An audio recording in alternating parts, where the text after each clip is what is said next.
Several people also asked about sunspots, sun damage.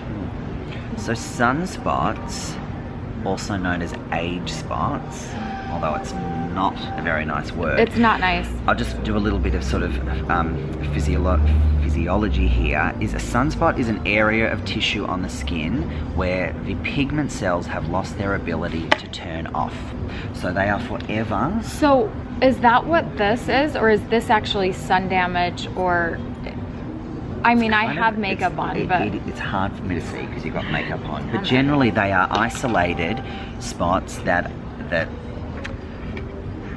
are quite obvious, and they're obvious. I think they'll probably be bigger than that, and you're probably also too young to have them. But, well, if this is sun damage, anything is possible. Or but melasma. you have the melasma, and melasma can, you know, be more apparent in certain areas and less apparent. It can change from day to day, not day to day, but you know, season to season. Right. But let's call them, you know, if you just Googled sunspots or age spots, you would see, you know, and being in Australia, it's so common. It was actually quite funny when we were flying from New York to LA yesterday. The Qantas staff, their skin was so sun damaged.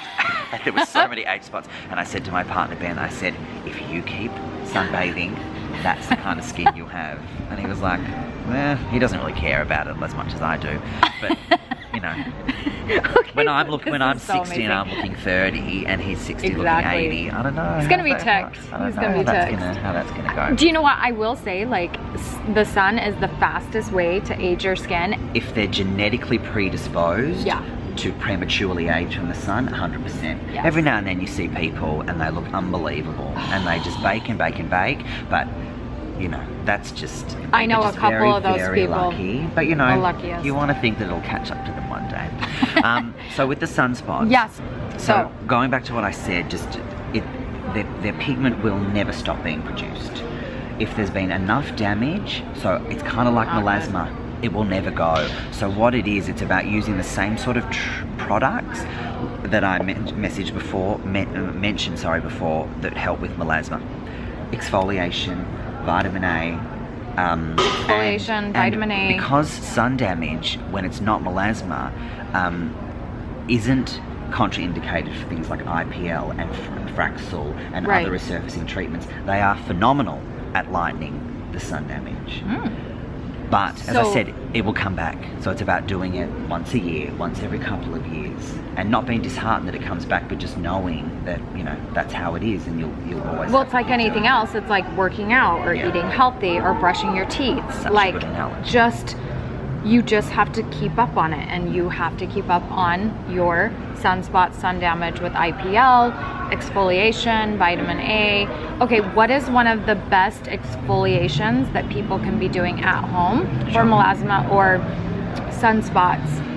Not scrubs, not enzymes, because they just don't elicit enough change. You need to be using your alpha hydroxy acids, your fruit-based acids, your beta hydroxy acids, things that actually are lifting the dead skin from the skin, and also stimulating cell turnover. So not just the superficial exfoliation, actually something that's doing something. You can't be too aggressive at home because you don't want to be having peeling and you don't want to look red-faced the next day. But the thing about exfoliation, and you know, coming back to what you said before about it always being there and you have to keep at it, is that you don't exfoliate once a week. You don't exfoliate twice a week. You exfoliate 7 nights a week, because pigment is being produced 7 days a week. So you need to exfoliate the skin in an appropriate dosage, and one that doesn't leave you red-faced or peeling, one that actually leaves you brighter and more hydrated for it. Fresh. Every night with some lactic or salicylic acid, so that when you wake up the next morning, you've moved on those dead skin cells. So what's your holy grail exfoliator for nighttime use 7 days a week? Or like I two love holy cosmetics, and you know, I've said this. Do they sell it in the US though? Absolutely, Cosmetics? because it's a US brand. Oh, 100%. How embarrassing for me. Cosmetics Defy, and if you can Cosmetics Defy. Defy, DEFY, and if you can take it one step further, if you're not pregnant or breastfeeding, is they have a product called Define, DEFINE, which is Defy with a little bit of their encapsulated retinol, and then they have different grades of retinol that you can then step up to and add with your Defy. But you know, this is just one one brand. You know, I love the Skin Medica Vitamin A's. Right. They've got a really good exfoliant as well. I love the DermaQuest. I love PCA Skin. These guys all have exfoliants and they all have retinols. But, you know, again, it's about